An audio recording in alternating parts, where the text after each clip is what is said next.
other print disability, which makes reading, holding a book, or turning a page difficult or impossible. The content is copyrighted by the respective publishers. For more information, please visit us on the web at nfradioreading.org. You're probably tuning in right now for Harper's Magazine. Our schedule has changed. If you were listening Thursday night at 9 p.m., that is where you would have heard Harper's. That is going to be its new home. In place of it, we'll be playing the Niagara Falls Review, moving it from its Sunday night slot into Saturday with the rest of its community paper friends. Stay with us for this reading. Hi, everybody. This is Chuck Stevens, and for the next hour, I'll be reading from the May 6th issue of the Niagara Falls Review on the Niagara Frontier Radio Reading Service. Our first article up, guilty finding in attempted murder case. An 80-year-old awaits sentencing after a fight over recycling. A judge has rejected a claim that an 80-year-old man acted in self-defense when he shot two people during a dispute over aluminum cans in Crystal Beach. William Sims, a resident of Fort Erie, had testified during his 7-day trial held in Superior Court of Justice in Welland that he was fearful and shot at the couple on March the 11th in 2024. In her judgment delivered Monday, Justice Katrina Braid ruled Sims was not in fear for his life. Rather, he was angry and paranoid. There is no air of reality to the defense of self-defense, she said. Sims testified Christopher Tuttle had charged at him with a rake. He claimed he swung a wooden stick at him to deflect the blow, then took out a loaded handgun from his pocket and shot him. I have significant concerns about the credibility and reliability of Mr. Sims' evidence, the judge said, adding she also doubted if a rake was brandished during the altercation. Regardless, Braid said, he brought a handgun to a rake fight. She found Sims guilty of attempted murder relating to a 48-year-old woman, saying he clearly had the intent to kill as he shot her in the face at point-blank range as she sat in her car. He was found now not guilty of second count of attempted murder involving 48-year-old Tuttle, but guilty of the lesser and included offense of assault causing bodily harm. Braid said she was left with reasonable doubt as to whether Sims had intended to kill the man. Sims was also found guilty of several firearms-related offenses, including possession of a prohibited weapon. Court heard both victims sustained life-threatened injuries and were rushed to Hamilton Hospital. Tuttle was taken by Niagara Emergency Medical Services paramedics to Hamilton, where he underwent emergency surgery to repair a laceration to his liver and damage to his bowels. He also had 2 fractured ribs. The surgeons opted not to remove the bullet from his abdomen. He underwent a second emergency surgery about a month later, court heard, and has lost 45 kilograms, about 100 pounds, since the shooting, as Tuttle's body can no longer absorb nutrients. Kirsten Rugg was shot in the face just above her left eye. She was airlifted to the same Hamilton hospital, where surgeons determined the bullet had not entered her skull. The couple testified they regularly collected beer cans from recycling bins and ditches in Fort Erie, Welland, and Port Colborne. Rugg had dropped her partner off in the area of Derby and Rebstock roads at about 6 a.m. that morning. She returned a short while later and observed Sims and Tuttle near a parked van. She told court she saw flashes, then heard popping noises. Tuttle then ran in front of her car, and moments later she was shot. Sims maintained the couple had warned him previously not to collect cans in certain areas. The victims denied that conversation took place. Sims claimed he shot 2 rounds into the ground to show that he means business and wasn't going to be bullied by the younger man. No bullets were found on the ground near where the shooting took place. I didn't want to kill the guy, Sims said at trial. If I wanted to kill him, I would have put a bullet between his eyes. After shooting Tuttle, he said he fired a shot at the woman's car because he was frustrated and wanted her to get away from me. The gun was fired a total of 5 times. One bullet penetrated the wall of a house about 150 meters from the crime scene. The homeowners did not discover the bullet hole until days later. Sims testified he carried the .25 caliber handgun, which he brought to Canada about 20 years ago from Florida, for protection. Police said at the time of the shooting, the incident involved competing interests related to the collection of recycling, which may have monetary value. In March 2024, a representative from a local scrap metal recycling company told the media aluminum sold for about 45 cents a pound, and with cans weighing about half an ounce or 14 grams, it would take about 34 cans to reach a pound. Sims, who has been in custody since his arrest, is scheduled to return to court later this month to set a date for a sentencing hearing. Our next article, a man taken to hospital after shooting in Niagara Falls. A suspect remains on the loose after targeted incident at Queen Street Inn. A 58-year-old man was taken to hospital after being shot at a motel property in downtown Niagara Falls Tuesday morning.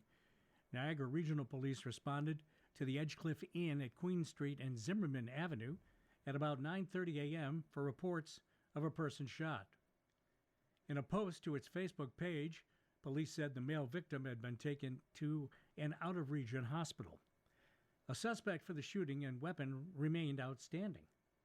Police originally asked people to avoid the area, which is near River Road, while their investigation continues. But in a later on-scene interview, Constable Jessica Martin said police believe the shooting was a targeted incident and there was no danger to the public at large. Martin said the injuries to the victim are not considered to be life-threatening. Martin said police have identified a suspect and were working to apprehend the individual. At this time, we haven't confirmed what the weapon is. We do have a suspect identified, but we're not releasing that information at this time. She said while a motel building, she believes some people live at the Edgecliff Inn, although she didn't know if the victim is one of them. 2 residents who have been living at the property for about a year said they didn't hear anything that would suggest a shooting took place. I woke up to go to my dentist this morning and I saw a ring of cops. That was it, said Paul Anderson. Added Kim McQuaid, didn't hear a thing. Don't know who it is and why it happened. Anderson and McQuaid said nothing like this has happened at the property since they've been living there. It's usually quiet. It's really nerve-wracking that you wake up to this news, said Anderson. It's just scary. It makes you feel kind of uneasy. McQuaid said police have been to the area for little things, but nothing like this.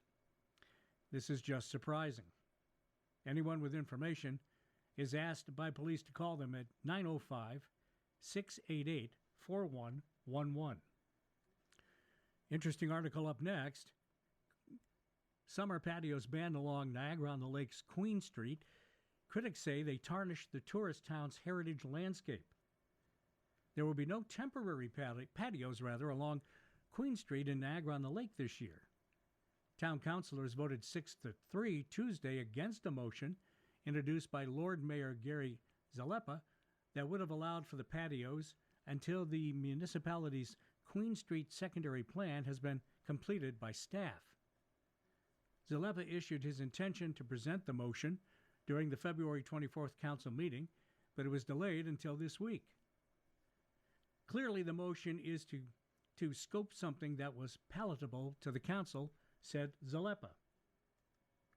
The patios would have been available to all food and drink establishments on Queen Street, but they were to be restricted to public parking areas without encroaching on private property. Nitin Sharma, the owner of King Street Indian Restaurant, Aurora on the Lake, urged councilors Tuesday to not allow the patios. He said patios on parking spots would harm Queen Street's image. This after the town improved the streetscape with planters and benches to attract tourists. It changes our very heritage, he said. Parking is already a challenge. He said there are businesses' patios on side streets, but not at their full capacity. Councillor Sandra O'Connor, who opposed the motion, said she had already voted twice against having temporary patios until the secondary plan is complete. Councilor Maria Bavardis said she is in favor of the patios, but not a program that will only assist 2 or 3 restaurants out of an estimated 38 food and drink establishments on Queen. A restaurant must have a public space directly in front of the business, she said. Councilors decided in May 2025 to end the town's temporary patio program that was launched during the COVID-19 pandemic. Several Queen Street business owners said during a 2025 council meeting, a few restaurants had unfairly benefited from the patio program. These businesses have expanded their capacity, increased revenue, taken over municipal spaces, and done so without paying a cent in property taxes, then said Gina Andropoulos, co-owner of the Mediterranean restaurant, The Epicurean. It is favoritism. Yet other restaurant owners praised the program for attracting customers and boosting their bottom line during a time of economic upheaval. Patios have played a crucial role, Scott Galt, owner of breakfast and lunch spot Sunset Grill, said last year. They've added vibrancy and life to our community. They helped Niagara-on-the-Lake businesses survive the pandemic. Councilors in January of 2025 extended the temporary patio program for the year, while at the same time requesting staff to craft a permanent patio program.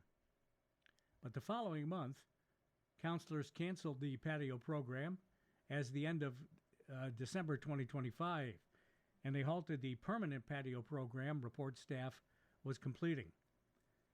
When the town ended the patio program, 16 patios in the town's urban area were impacted.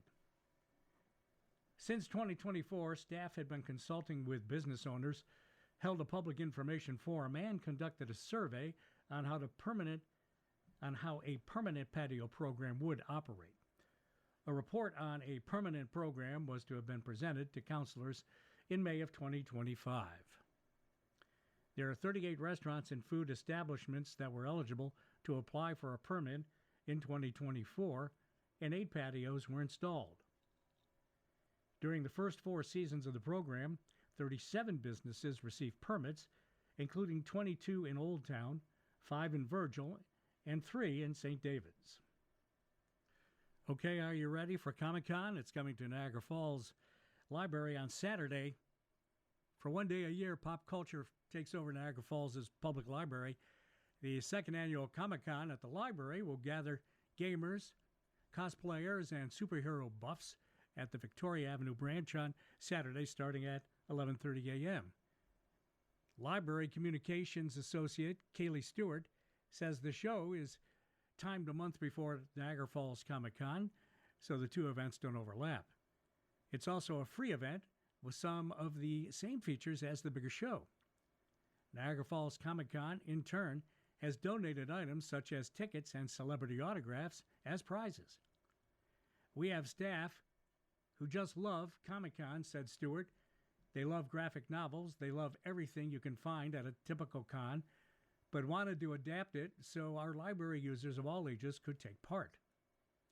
Well, the 3-hour show will be packed with activities placed throughout the library, such as lightsaber training with Ludo Sports, green screen photo ops, a Batman voice competition, and a cosplay competition for 3 age groups of children. Award-winning Niagara Falls makeup artist Carly Morse will do a demo from noon to 1 p.m. Morse, a member of Niagara Falls Art and Culture Wall of Fame, has worked on films including Becky and War Machine. Also on site will be the original fire truck from the holiday classic Christmas Story and wrestlers with Niagara Falls-based NEO Pro Wrestling. About 14 mostly local artists will comprise Artists Alley this year, up from last year's 4. Starting at noon, Rogue One, A Star Wars Story will be screened. That's my favorite Star Wars movie. Nerd Herder and Ripley's will be among the vendors. It's not just comic books, it's movies, it's wrestling, it's video games, said Library Operations Coordinator Dan Makasunk. It's pop culture, it's everything, added Stewart. We're all nerds here, just in different ways. The idea for the show was spearheaded by the library's program associate, Christy Hendricks, about 350 people attended last year.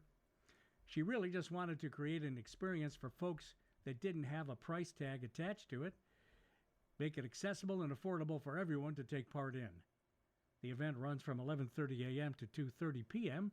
The library at 4848 Victoria Avenue.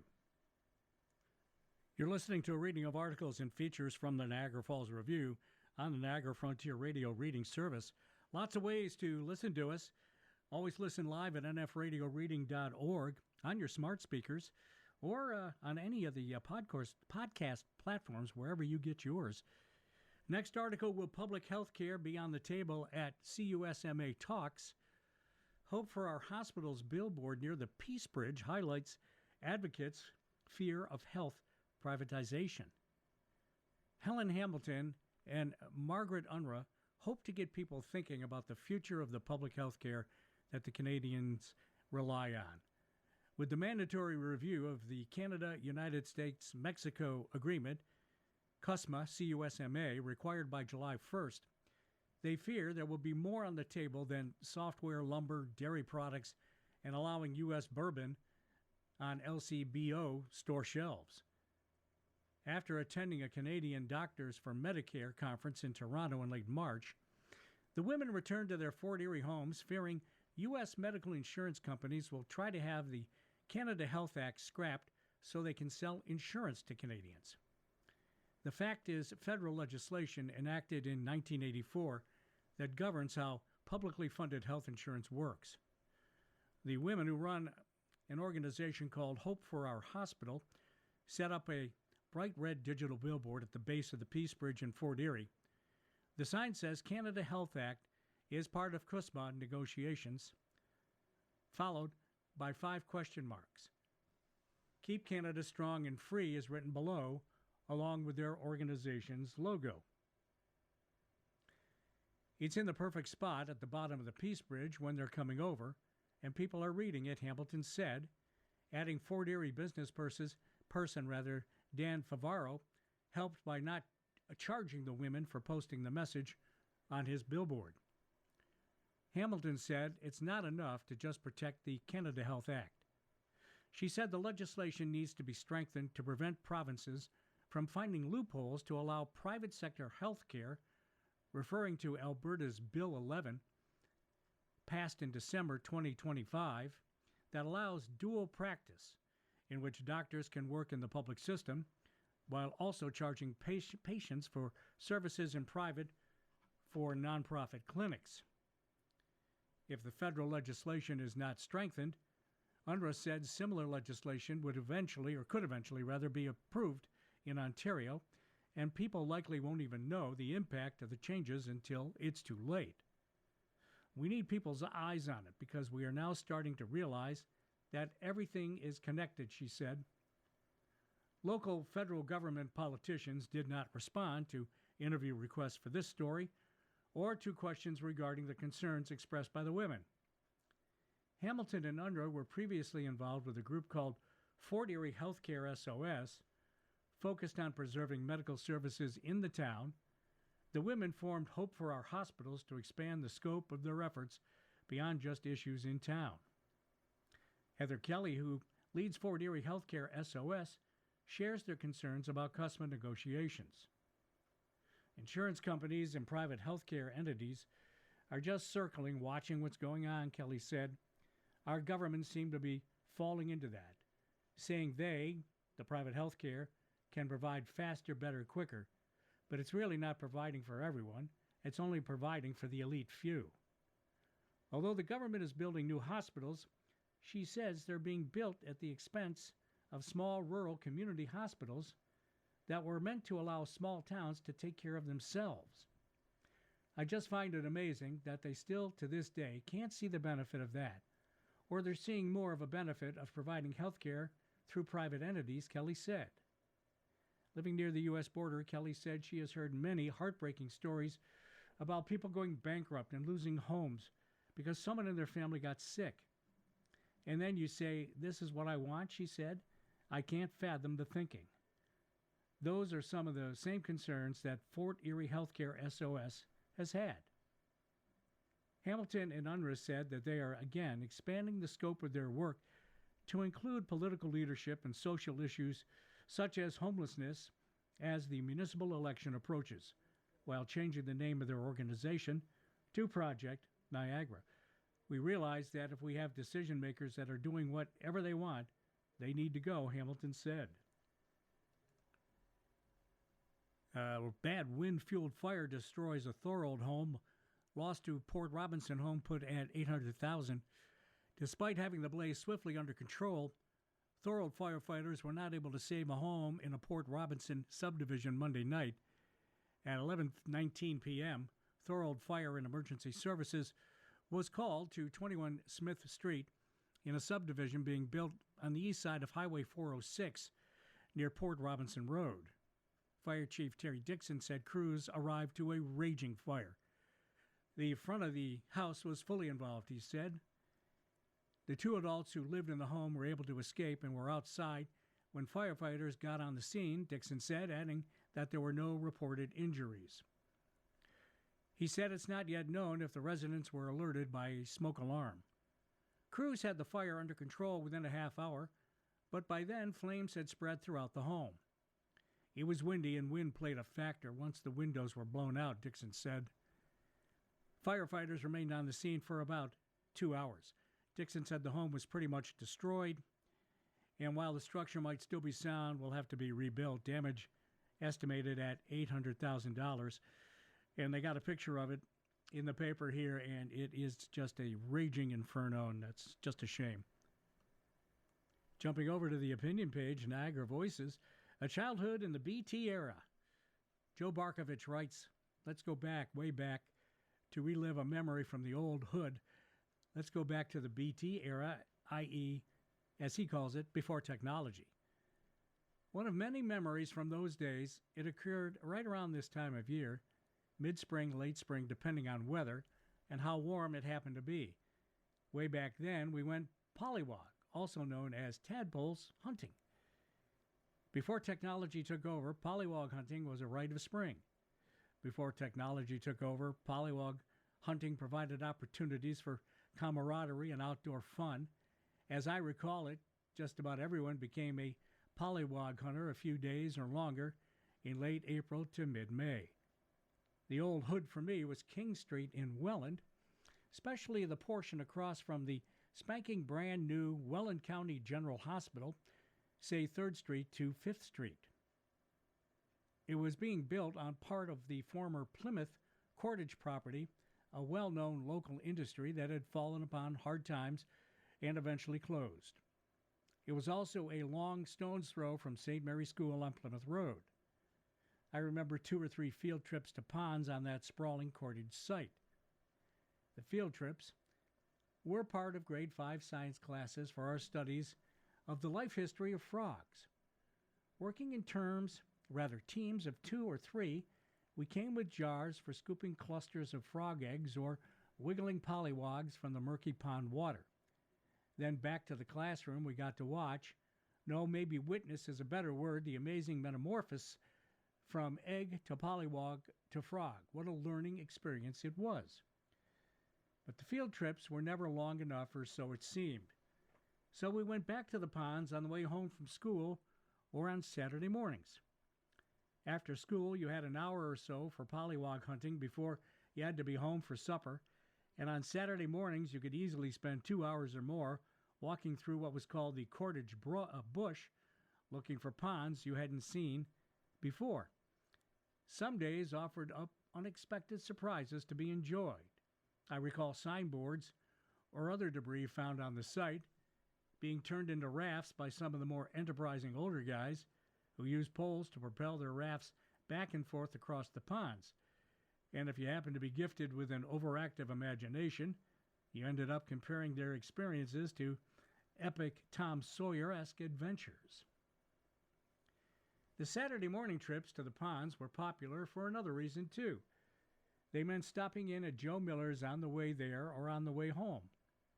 I like to think of Joe Miller's as the original corner store. It was around for years before we started frequenting it.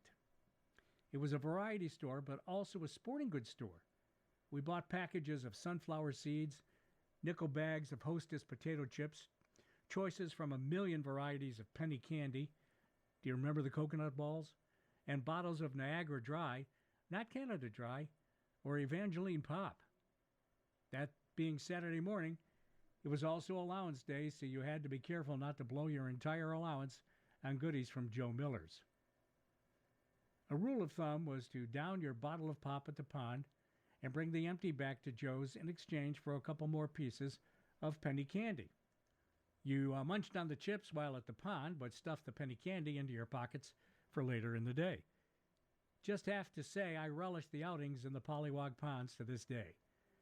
I don't know if school kids today learn the life story of frogs, or if they go on field trips or hunting parties with friends to look for and capture pollywogs in ponds as we did, way back in those BT days. But I like to believe we're the lucky ones for having them. And I agree. We used to go catch them too in large paper Dixie cups. Joe Barkovich is a former city editor with the Welland Tribune and is a member of the Niagara Voices. You're listening to a reading of articles and features from the Niagara Falls Review here on the Niagara Frontier Radio Reading Service. Chuck Stevens, your reader, and from the Arts and Life page, A Tale of Two Taws. Niagara Winery marks the 25th anniversary, but there's more to its owner than meets the eye. Written by Jill Troyer, a contributing columnist. Taws Estate Winery celebrates its 25th anniversary this year. The highly awarded winery, perched on the bench of the Niagara Escarpment, is very familiar to wine enthusiasts, but most don't know that Taws has a sister winery across the ocean. Moray Taws owns both, but it hasn't been a linear journey. I've been a wine guy for pretty much most of my life, and I leaned into Pinot Noir and Chardonnay quite early, he said. That led him to visit Burgundy in 1992, which is famous for Pinot Noir and Chardonnay. Both the land and the wines there are among the most renowned and expensive in the world. I started to go back to Burgundy quite frequently, and I thought, geez, I really like to buy something here, he recalled. Taws met winemaker Pascal Marchand during his travels. Marchand is a Canadian from Montreal. He gained a high profile as a highly respected winemaker quickly when he arrived in France. Marchand told Taws that it could be hard to find any available vineyards. Taws soon realized it was virtually impossible to buy a vineyard in Burgundy, but he wanted to start a winery. I came back to Ontario and said, why don't I look at my own backyard? I started to investigate the soils on the bench and found that they were very, very similar to the soils of Burgundy. Taws then tasted some wine, and it just blew me away how good it was. So that's sort of how I got to Ontario, even though I started to look in Burgundy, but ended up in Ontario first. Taws bought land in 2000, and the winery opened up on Cherry Avenue in Vineland in 2005. It was state-of-the-art with modern equipment, but Taws brought a Burgundy state of mind to it. It's been organic from the start. We think we need organic farming to bring out the true terroir of the soils in Ontario, he said. Taws notes that pesticides, herbicides, and fungicides used in conventional farming kill the natural organisms in the soil, which are important to keep the soil healthy. Today at Taws, winemaker Jessica Oding and vineyard manager Augusta Van Mayen are partners in the whole process. Van Mayen is the reigning Niagara Grape King, honored in September 2025. For us, it's really about leaving the land better than we found it and really letting the grapes express the terroir of what we have here in Niagara. It's a very hands-on approach to farming. I think that's the most important aspect of organics, to be present in the vineyard, because the earlier you catch things, the easier it is to manage everything. A lot of our winemaking is with wild yeast. You have to rely on those generations of yeast to get really strong and healthy to keep that fermentation going. Organic helps with that, Otting adds. Tawes, meanwhile, had kept in touch with winemaker Marchand in Burgundy, who was looking for a partner. Tawes was happy to join forces. We started to look for properties. Then I had my first chance to buy a vineyard. A tax loophole that allowed vineyard owners to sell without paying inheritance tax was about to end. So a lot of people were selling vineyards at the time, which is very, very rare. One of the family domains that was for sale had Grand Cru and Premier Cru classified vineyards, which are the highest quality level. The owner had an interview process for prospective buyers. He would invite you over, and then he would open his wines and he'd say, "What do you think?" It was like blind tasting. After 6 to 9 months and a lot of people, we were chosen once I agreed to keep his son on contract for 5 years, he said. Maison Marchand Tawes opened in Burgundy in 2011. I love to take our Niagara wines over to Burgundy. We do lots of blind tastings, and I love to throw it in just to see the reaction. The Burgundians, they've been there for centuries. They go, "Okay, I don't know what this is. I know this is not Burgundy because I know the terroir. This is a really great Chardonnay, but it's not one of ours. It's different, but it's very good." Redstone Winery and Restaurant opened in Beamsville in 2015, becoming Tawes' third winery. We put all the effort in Ontario that we do in Burgundy. I love our Niagara wines. The difference is we struggle to get $40 a bottle here, while we have no problem getting $2.50 a bottle for the same quality wine in Burgundy. Otting said, in terms of similarity, I would say low crop levels, the care that's given in the vineyards, the organic practices, and the limestone in the soil. Canada is the second biggest export market for Marchand Tawes. Some of their wines are available at LCBO if you're inspired to do your own taste comparison. Tawes himself has always been and still is hands-on. He's there most Fridays, offering guidance and support to the team.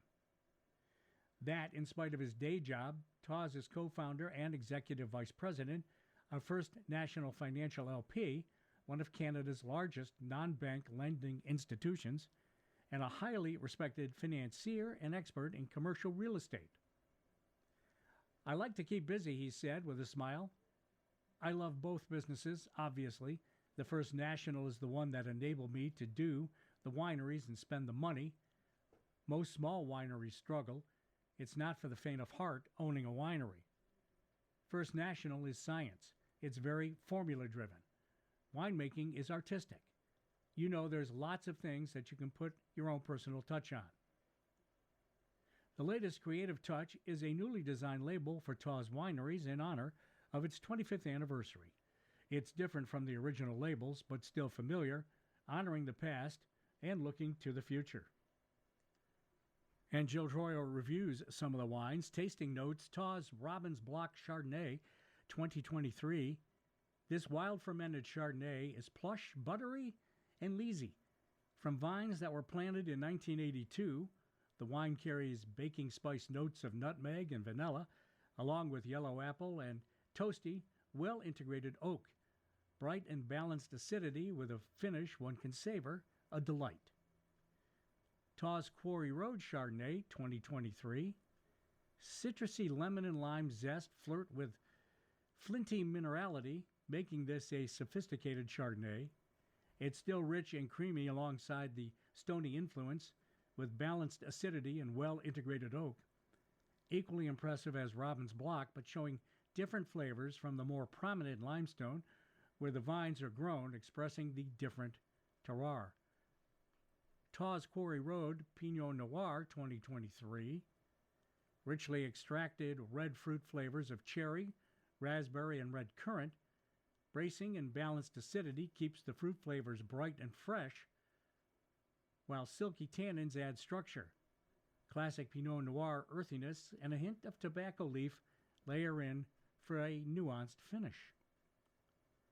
Taw's Cherry Avenue Pinot Noir 2023.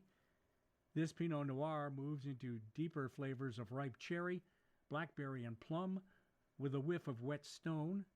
There is complexity with earthiness, leather and tobacco woven into the palate.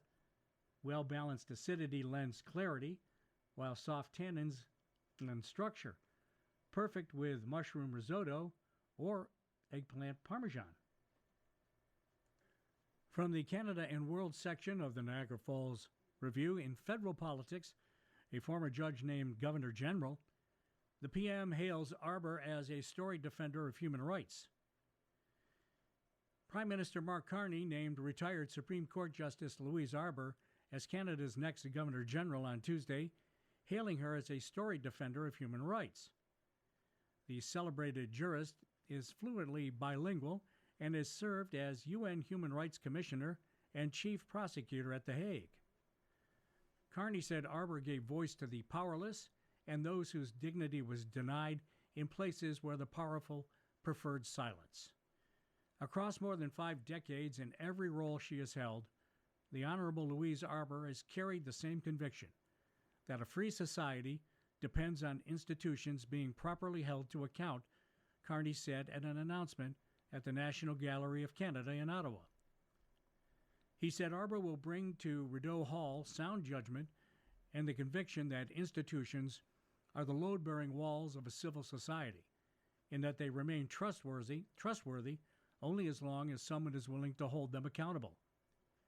Arbour, age 79, was chief prosecutor for the International Criminal Tribunals of the former Yugoslavia and Rwanda, and made history when she became the first to indict a sitting head of state, President Slobodan Milosevic, for crimes against humanity. The Montreal native also secured the first conviction for genocide since the establishment of the 1948 Genocide Convention and became first to prosecute sexual assaults as crimes against humanity. Errol Mendez, a law professor at the University of Ottawa, who counts Arbour as a mentor, said she has produced incredible landmark and impactful decisions and outcomes. That includes her indictment of Milosevic, who set a major precedent still discussed today. Mendez said people wonder whether that same sort of courage should be taken against leaders such as Russian President Vladimir Putin. While the office of Governor General is viewed as ceremonial, it's one Mendez said carries immense moral authority. He said, given increasing economic inequality, where the rich either stay the same or even get richer, where the poor get poorer, it's exactly the type of moral authority that's needed to warn people about not understanding the dangers of those sort of tensions which could arise. Arbour said she acknowledges she's accepting a profound responsibility by stepping into the role. Canada is a wonderful country shaped by its diversity of people, of perspectives and experiences, but I think shaped also mostly by a common respect for our strong public institutions and for the rule of law, Arbour said Tuesday. Asked by reporters about how she would respond to Alberta and Quebec sovereignists pressing their cases, she said there is a space for the vice-regal to be conducive of Canadian dialogue. In British Columbia, Eby denies claim a minister provided help to China.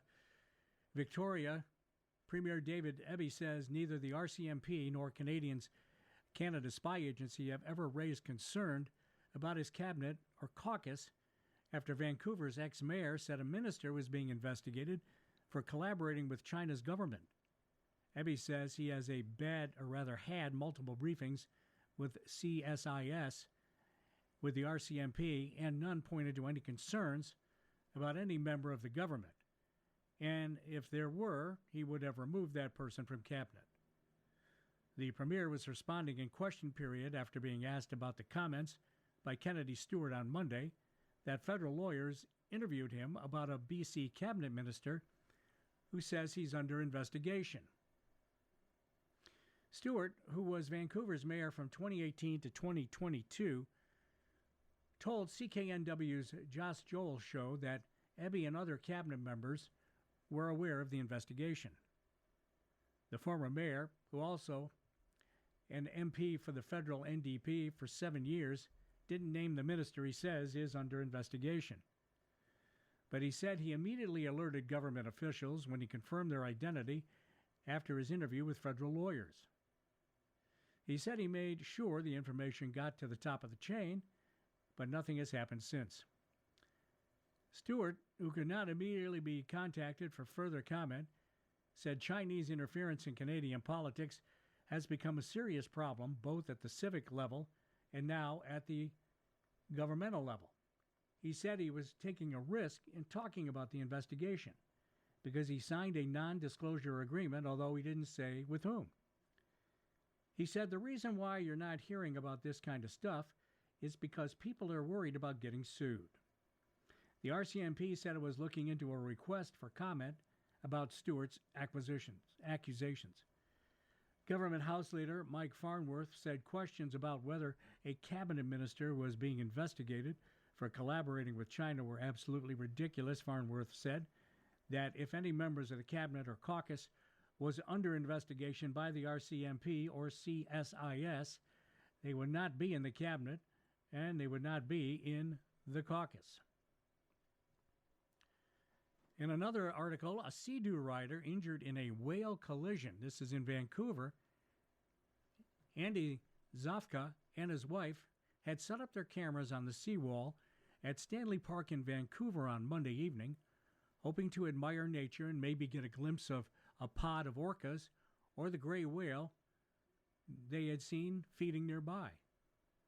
But screams preceded the horrible experience that came next, when a man on a Sea-Doo sped into view and slammed into the gray whale just after it had surfaced, sending the watercraft airborne in a crash that Zofka blamed on irresponsibility and ignorance.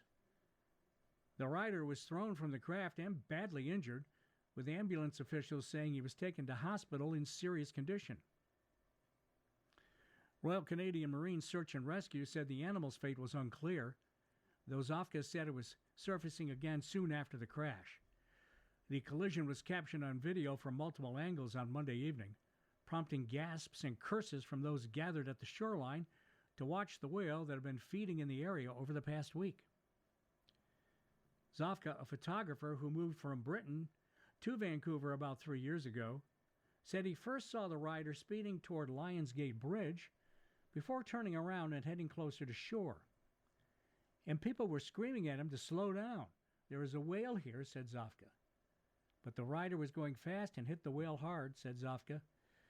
The Federal Fisheries Department said it was aware of the incident and was trying to assess any injuries to the whale. Vessels must keep a distance of at least 100 meters from all whales in Canadian waters. In another article, a Burlington woman found guilty of killing boy in their care and confining his sibling. 2 Ontario women hated and resented 2 young brothers they were seeking to adopt, abusing them until the older child died, a judge concluded Tuesday, as he found the couple guilty of first-degree murder and other offenses. Gasps could be heard in the Milton courtroom as Ontario Superior Court Justice Clayton Conlon handed down his ruling in the case of Becky Hamber and Brandy Cooney, who took in 2 Indigenous boys in 2017 after the children left another foster home. The judge did not read out the reasons for his decision during the brief hearing Tuesday morning, but said in a written ruling that the woman intended to kill the older sibling and confined, assaulted, and failed to provide food and medical care to the younger one out of ill will and to punish and deprive their child. At the time of his death in December 2022, the older boy was so small that first responders struggled to understand how the razor-thin boy lying on the floor in the basement room was really 12 years old, Conlon wrote. His surviving brother, now 13, testified at trial, describing years of abuse both siblings endured in the couple's Burlington home. The boy told the court he was locked in his bedroom for long periods of time, unable to even go to the bathroom, without someone opening the door from the outside, the ruling said. He recalled being forced to wear a wetsuit that was fastened to his feet with zip ties, which left deep cuts on the tops of his feet, and being denied food at times for days, the document said. Court heard the two women referred to the boys by names that included douche, loser, and moron, with Cooney testifying she had an issue with frustration language and was referring to the boys' behavior rather than the children themselves, according to the ruling. Conlon rejected that explanation. I find that these disgusting labels for the children were habitually used by both accused because they hated the boys. They loathed them. They deeply resented them having come into their lives and not having turned out to be what was expected, he wrote. Defense lawyers for the women argued their clients had no intention of harming either of the children, who they said had significant behavioral issues. They argued the older boy's malnutrition was caused by an eating disorder that likely led to an electrolyte imbalance and cardiac arrest. The cause of death was not determined. In his ruling, Conlon said he did not believe the accused testimony, finding each woman's account to be replete with contradictions, inconsistencies, and things lacking in common sense. Outside court after the ruling, Crown Attorney Monica McKenzie said she hopes the verdict will bring some measure of accountability, even though no outcome could repair the harm caused by the women's actions. This was an exceptionally tragic case with a profound impact on many people. A child's life was taken, and another child suffered significant abuse over a number of years, she said, reading from a prepared statement. Nothing that was done here today or during the trial could lessen the depth of that loss for the boys' family and their communities, she said. Monty McGregor, who represents Hamber, said his client maintains her innocence and her love for both boys, as well as her commitment to their well-being. The defense lawyer said he was a little surprised by the ruling in light of the evidence that his client had called the doctor the day before the boy's death and that the women had sought help from specialists, which he said spoke of their true intentions. I believed at the very least we had achieved the objective of getting murder off the table, which requires intent and purpose to take another life. And His Honor disagreed with our position, he said outside court, adding they will be looking for possible avenues for appeal. The underlying facts of the case are tragic, if not horrific, McGregor said. I think at the heart of it, as well as aside from our client's guilt, that was determined today. There was a wholesale systemic failure by the Children's Aid Society, by the doctors that were involved, and by the people that showed up when it was too late to do something for this young boy and his brother, he said. And I hope that the family can now move on and have some solace and some peace of mind. And I hope that the members of the institutions and the government that oversee these institutions take heed as to what happened here, because it is an absolute tragedy that there wasn't more direct oversight, more involvement by those that are supposed to carry the responsibility of the production of children. The Halton Children's Aid Society said in a statement last year that it conducted a number of reviews after the boy's death and had cooperated fully with police in the investigation. In a statement emailed by her lawyer, the boy's mother said Tuesday's ruling represents the first step down a very long path. Justice has been rendered and the trial is over, but for our family, our life, and the horrific nightmare that began for us long ago will forever now be etched in the memories of many, she said. Never again will we hold the older boy again, never embrace him or share the milestones of life. This verdict does not bring our child back to us, but it does help us move forward. Neither the children nor their mother can be identified under a publication ban. A sentencing hearing will be held at a later date. First-degree murder carries an automatic sentence of life in prison with no chance for parole for 25 years. More of readings of articles from the Niagara Falls Review here on the Niagara Frontier Radio Reading Service. Chuck Stevens, your reader. In West Africa, footage of a cruise ship tells tale. A rare virus outbreak has gathering areas and docks deserted. Footage obtained by the Associated Press of a cruise ship at the center of a rare virus outbreak shows deserted decks and gathering areas, medical teams in protective gear, and a still landscape ahead as the vessel and its nearly 150 passengers and crew waited another day off the coast of West Africa. 3 passengers have died and at least 4 people have been sick in what health officials say is an outbreak of hantavirus, which usually spreads by inhaling contaminated rodent droppings. The World Health Organization said passengers are isolating in their cabins. The company that operates the vessel, currently anchored in the Atlantic off Cape Verde, said it plans to move to Spain's Canary Islands once 3 people have been medically evacuated and put on specially equipped planes to the Netherlands. The MV Hondias, a Dutch ship on a week-long polar cruise, departed April 1st from Argentina to the Antarctica and several isolated islands in the South Atlantic. Our days have been close to normal, just waiting for authorities to find a solution, passenger Qasim El Hato, 31, who sent the video footage, said via WhatsApp. But morale on the ship is high, and we're keeping ourselves busy with reading, watching movies, having hot drinks, and that kind of thing. Authorities in Cape Verde have said they sent teams of doctors, surgeons, nurses, and laboratory specialists to the Hondias. They were seen in El Hato's video footage wearing white overalls, boots, and face masks as they disembarked to a smaller vessel. Officials in Cape Verde's capital of Praia, a city of less than 200,000 people, said they have stepped up safety protocols, particularly near the port, as a precautionary measure against the rodent-borne illness, which doesn't usually spread person to person, though health authorities say it might be possible. El Hato said passengers were wearing masks and social distancing.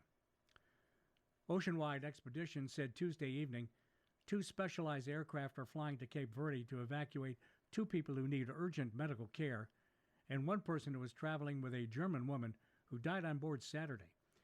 They were to be taken to the Netherlands, though exactly when that would happen was not immediately clear. And from the Niagara Falls Review business page, $60 million in empties not returned in 2025.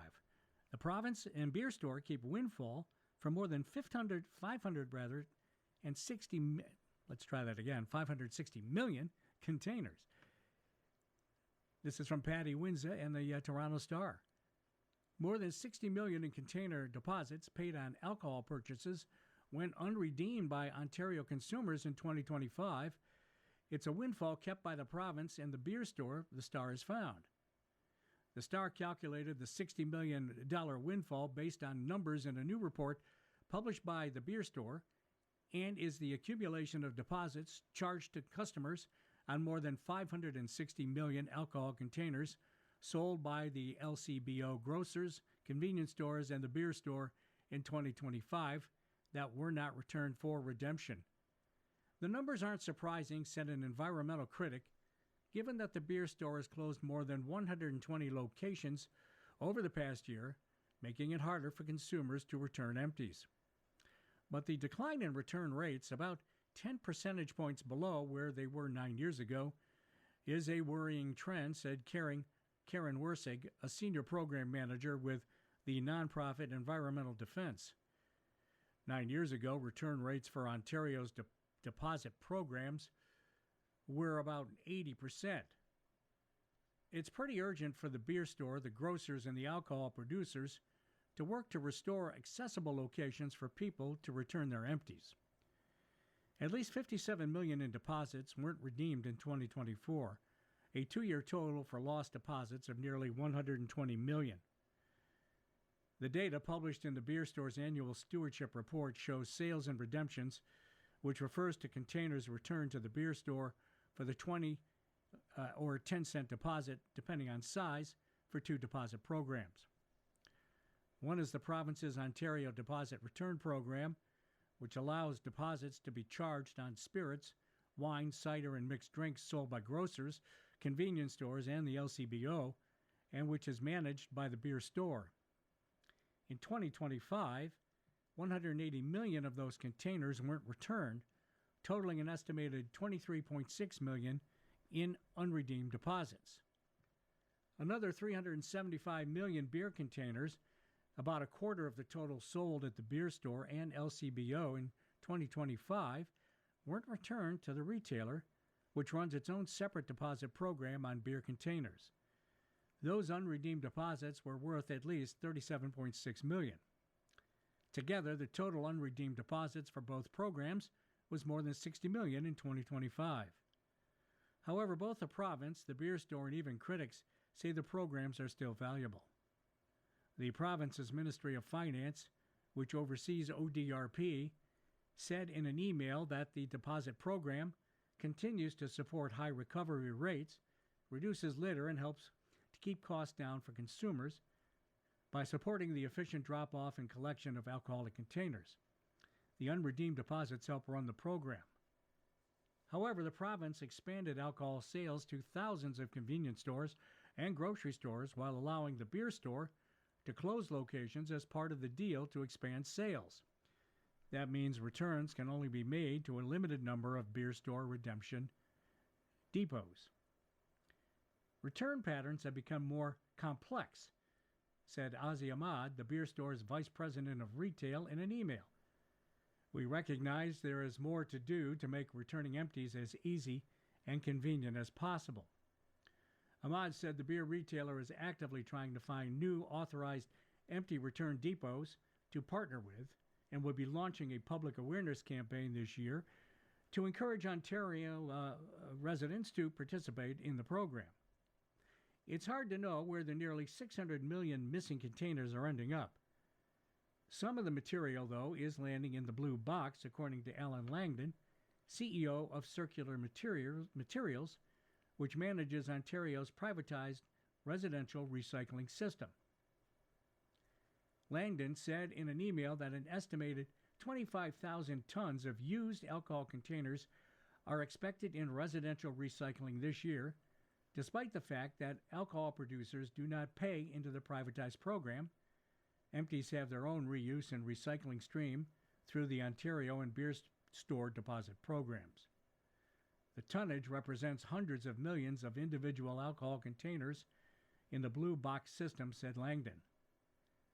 Where the rest of the missing alcohol containers are, as in the garbage or recycling from condos, apartment buildings, or institutional and commercial venues, which, as Langdon notes, are outside of Circular's materials purview, is anybody's guess. In sports from the Ontario Hockey League, Hayden Reed is Dog's best friend. The Niagara forward in the running for Teammate of the Year honors. A Niagara Ice Dogs forward who would go through a wall for anyone wearing the same uniform on the ice is in the running to end his major junior career as the Ontario Hockey League's top teammate. Hayden Reed is a finalist for the Ted Baker Teammate of the Year award, an honor named for a former OHL vice president who worked in the league's head office for 35 years before retiring in 2023.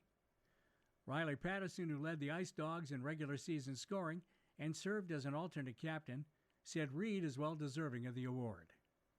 Hayden would go through a wall for any person on this team, said Patterson, a Vancouver Canucks prospect. As a sophomore in the 2025-26 season, Reed more than doubled his offensive output after netting 9 goals and collecting 7 assists. With the Flint Firebirds in 51 games as a rookie, he scored 18 goals, including 4 game winners, and added 24 assists, seeing action in all of Niagara's 68 games in his second season at the major junior level. Reed had 2 goals and 3 assists in 5 playoff games.